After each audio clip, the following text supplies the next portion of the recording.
Meus irmãos, bom dia, graça e paz. Carta aos Romanos, a partir agora do capítulo 2. A gente vai fazer uma leitura textual dos 8 primeiros versículos e vamos comentando a partir daí. No capítulo 2, Paulo vai começar a introduzir o tema da universalidade do pecado. Assim, o que nos condena? Quem é condenado e quem é salvo? Versículo 1 diz assim: Portanto, és indesculpável, ó homem, seja quem for, quando julgas, porque a ti mesmo te condenas em tudo aquilo que julgas no teu semelhante, pois tu que julgas praticas exatamente as mesmas atitudes. O primeiro ponto que Paulo ele coloca é que entre a humanidade não há nenhum justo. Todos pecaram e destituídos foram da glória de Deus. Davi, lá no Salmo 116, versículo 11, ele chega a uma constatação triste. Eu dizia na minha precipitação: todo homem é mentiroso. Mesmo aqueles que julgam, eles tentam demonstrar uma coisa que na verdade eles não são, porque o pecado está na nossa natureza. Todos somos pecadores. Ninguém é melhor do que ninguém. Estamos todos debaixo da condenação do pecado. Não interessa a sua origem, sua nacionalidade, a sua cor, o seu credo, a sua religião. Todos somos pecadores e todos estamos debaixo da condenação do pecado. Em Romanos 3, o próprio Paulo ele faz uma citação do Antigo Testamento. Não há nenhum justo, nenhum sequer. No versículo 2, então, ele continua dizendo: Mas nós sabemos que o julgamento de Deus é de acordo com a verdade contra os que praticam tais ações. De modo, quando tu, um simples ser humano, os julga e todavia praticas os mesmos atos, pensas que de alguma forma escaparás ao juízo de Deus? Paulo está falando aqui de um tema muito comum na igreja cristã, né, no início, o problema com a judaização da igreja. Os judeus, por serem descendência de Abraão, por serem aqueles que trouxeram, né, a Torá, a lei do Senhor, eles se julgavam melhores, eles se julgavam mais santos, merecedores da salvação mais do que os chamados gentios. Gentio era como os judeus chamavam todo aquele que não era judeu. Em algumas ocasiões, gregos, né, de uma certa maneira, todo mundo era grego por causa da cultura helênica, né, disseminada pelo mundo inteiro. Mas os judeus se achavam diferentes. Eles achavam que era pela lei dos judeus que você poderia ser salvo. Você era salvo pela graça manifesta em Jesus, mas você tinha que seguir a lei dos judeus, porque eles eram certos, eles eram a referência do mundo.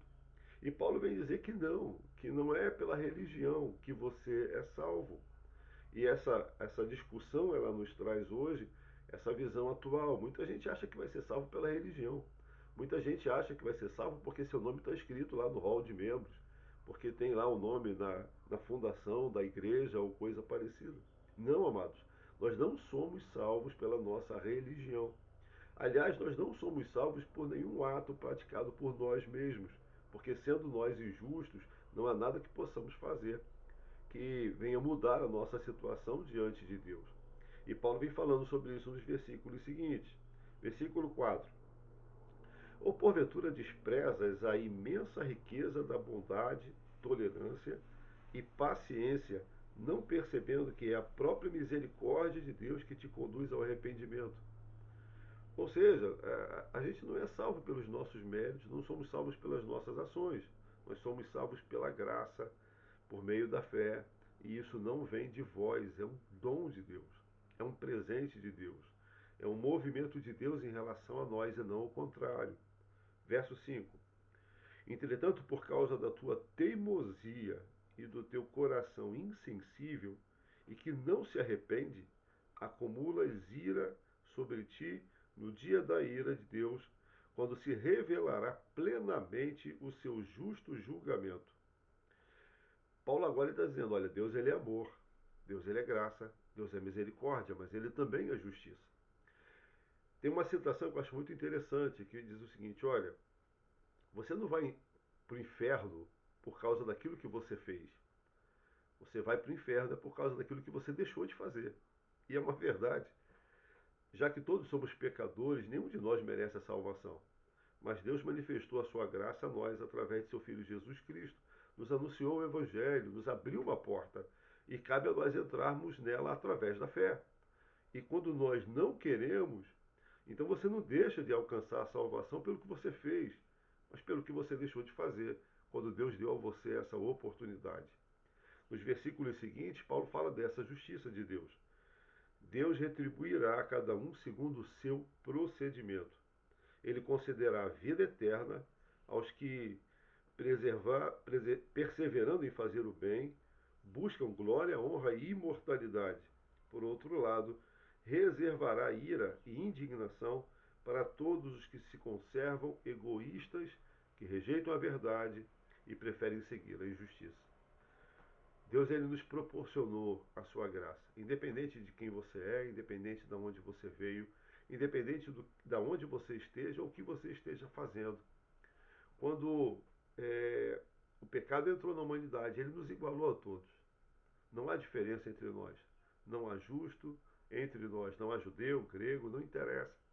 Mas a graça do Senhor se manifestou a todos nós, tanto a judeus quanto a gregos, tanto aos gentios, a nós, a todos. A graça se manifestou a todos os homens. E agora o holofote está em nós, porque diante de uma tão grande salvação, como é que eu posso continuar a viver da mesma forma? Eu preciso sim buscar ao Senhor, aproveitar essa oportunidade de graça que Ele me concedeu e recebê-lo pela fé. Pela graça sois salvos por meio da fé. Isso não vem de vós, é um dom de Deus. Que o Senhor te abençoe nesse dia, em nome de Jesus.